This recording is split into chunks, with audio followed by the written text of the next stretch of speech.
Hello everybody and welcome back to the channel. For today's video, I wanted to talk to you about how the narcissist has an identity crisis, and I wanted to go into detail about that, so let's jump in.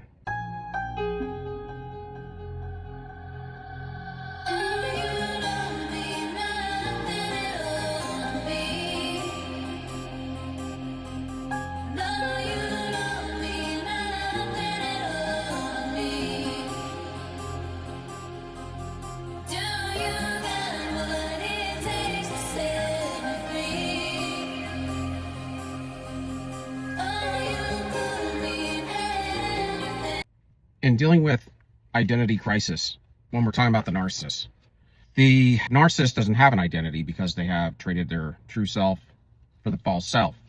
And because of that, they have to live in the false self, which is the ego. But the ego doesn't run on any of the 9 fruits of the spirit, like spoken of in the Word of God, which would be what I consider humanity. The fruits of the spirit are labeled as like love, joy, peace, goodness, kindness, gentleness, long-suffering, goodwill towards others, being able to have self-control, all of these things. But the narcissist doesn't have any of these. You start to look into their character, you find they don't feel empathy, or they lack empathy, but really they don't feel it because it's connected to your true self, which is your innate self. But when you sacrifice it, and like I said, I believe that's what gets saved when the gospel talks about getting Christ's salvation. Because you have your mind, will, and emotions, and then your body, which is your meat suit, your flesh. But see, the mind, will, and emotions can all be corrupted by the flesh. Your innate spirit, in my humble opinion, doesn't change. Now, you can live out of your mind, will, and emotions, and that's what the narcissist does. And when you have no innate self, because you sacrificed it, then you just have a mask. And the mask is what we call ego. So the ego is always like compensation for what they are not or where they are injured. So, which is still what they are not, because if you're injured, you can't produce it. So you have to overcompensate with a falsity, and the falsity is the ego. It's always the ego. And the ego will get you in a whole bunch of trouble, but the ego is always fake. It's the lie. It's always telling you I'm something more than I am, or something that I'm not. Like if I told you I was rich, that would be me speaking out of ego. Or if I told you how cool I was, or showed you, it wouldn't be cool at all, because really coolness comes from true authenticity. A lot of times it would just be like the bully is usually a crappy fighter. They usually their butt kicked because truly they're not authentically a good fighter. They just scare people at the jump. That's what they would do. And if that doesn't work, then they're in trouble. So what they don't have is any authenticity. And as soon as they're around somebody with authenticity, they run away because they can't hide, or they can't fake it, and they can't hide it by faking. So they have to run away because there's nothing else to do but to accept that they are a lie, a falsity, and get in where you fit in. But they're not going to do that because that is them losing, and they can't lose. So they have this identity crisis, and it's a constant comparison between them and everybody else. That's why they're always comparing. It's a competition, a continual competition between them. Like I said last week, it's between them and anybody they know. So if you're a coworker with them and you know them a little bit more than the rest, that's why you want to watch who you talk to. Because if you just go to work and act like artificial intelligence, sometimes that's the best thing. Because the more you get to know people, you find out they're toxic, and you have a problem on your hands, because then they got to defeat you. And if they can't defeat you, it's going to be them nailing and bashing you every day, especially if they're in upper management. But these are the kinds of things. Their children are a competition. Their spouse, their lovers, their love partners, their friends, their flying monkeys, all of that. Anybody around them. The only people they respect are people who have high forms of boundaries, or somebody in a higher position than them. But, their goal is to knock them out of position at some point once they gain, if they could ever get to that point in and around that position, and then destroy them too. But they're forced to, because that's also a higher up. So they want to either get in with them or become them. But until then, they have to respect them. But they're always in a continual competition. They're outmatched because they have no identity. So if you do have identity, then you're already ahead of the game. And as you're more healed. So an unhealed person's always going to be an ego. That's what the narcissist is, 100% ego. They can't be true because they're a lie. And they're a lie because they sacrifice their true self for the false self and the 9 fruits of the spirit. Any kind of true feeling, passion, or anything like that outside of hatred, jealousy, and greed is going to be a lie because they don't even have the emotions of it, the feelings of it. They can't generate it. So they have to steal it because they are inept. But that's because they made a deal with dark energy.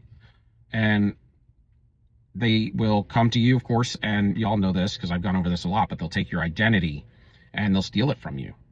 Every source of supply that they're with as a primary is the one they're going to primarily be stealing fuel from and becoming, because that's the one that they're going to be with most of the time.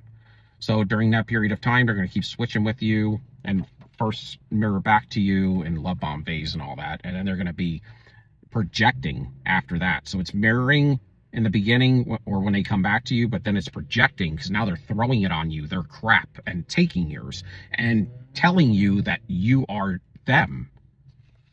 And it's like the accuser of the brethren. So it takes, this is the thing, they could steal the identity, but it's a lie on them, right? Because they're faking again. And you're really wearing the lie of them on you, but you accepted it and you're used to people pleasing, you know, originally, and you don't have enough strong boundaries at that moment in time because you didn't know, none of us knew enough that it would get us in this kind of trouble. But then what happens is so they steal the energy and they leave, but then they still have to like fuel it up every day. So they have to get it from other people. And then kind of like the mask, it's not that genuine energy if they broke up with you. So it's going to be like fueling this personality from their last source, because if they left them, or if they're powering it up currently and they're still with them, then that would be fine, because they really primarily want to get the same energy. So they want to flip with that same person because that's where the authenticity is coming from. If they start switching it with too many energies, it can look a little funky as well. But they will power it up that way when they leave you. And then they'll have to start converting into the next identity that they're with, that they monkey branch to. But it's fatiguing. That's why you'll find a narcissist, sometimes they're up a lot, but you'll also find that they're fatigued. And when they do rest, it could be for a long time and it's hard to sleep.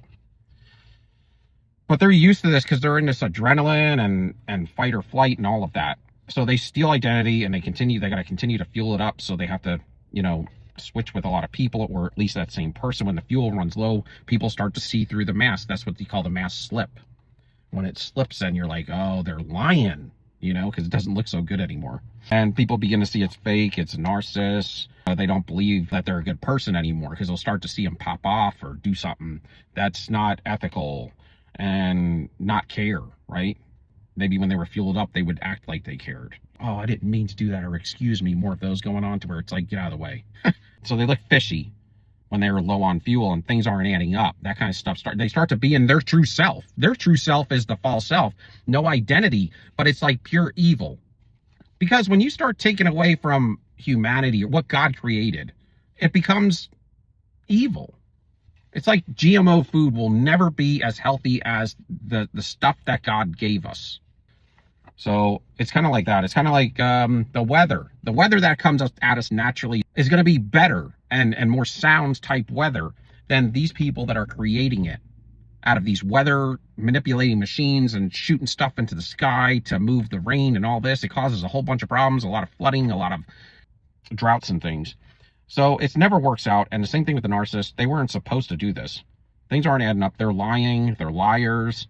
If they receive fuel or energy quickly, they may be able to recover it, but it's still a fake identity. So that's what they're always teetering on. That's why they're always on the prowl for new supply or better supply or continued supply, because it's like they could run out tomorrow, especially if some mishaps happen and people leave them that weren't supposed to. They'll have to find a new source and suck the fuel from them or the current source. But the thing is that you can't suck fuel from somebody forever. Or if you do, it'll be really low amount of fuel at some point because you drained most of it. And credibility. You lose credibility when you get out of fuel. Just completely, because you become a complete lie. People can see straight through you. Your personality is not great at all. Source supply becomes a crappy source of supply. They will probably be running low enough just to go back and hoover. So that's why they like those old current ones that they kept recycling.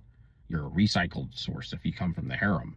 But it's easy. They could just say hello, and you're addicted, or you miss them, and you'll just be like, hey. That's typical. So they don't need a whole lot of energy to hoover you back. So they like that, and they know exactly what to expect, and they know how to jump on your vibration. They know what you like, what you don't like, and they know how to treat you, and it doesn't take a lot of fuel to come back to some sources of supply, most of them. Yeah, so they'll let you back in, or you'll let them back in, someone from the harem, start working on the next identity, which would be you, and then they would refuel up, and then they would kick you to the curb and project negativity on you as the old source supply when they leave you. And that's kind of how it works, and that's kind of like a different scenario for you. But anyway, that's all for today. Give me a like, subscription, and thumbs up. Love you all till next time. Soldier, peace, we out.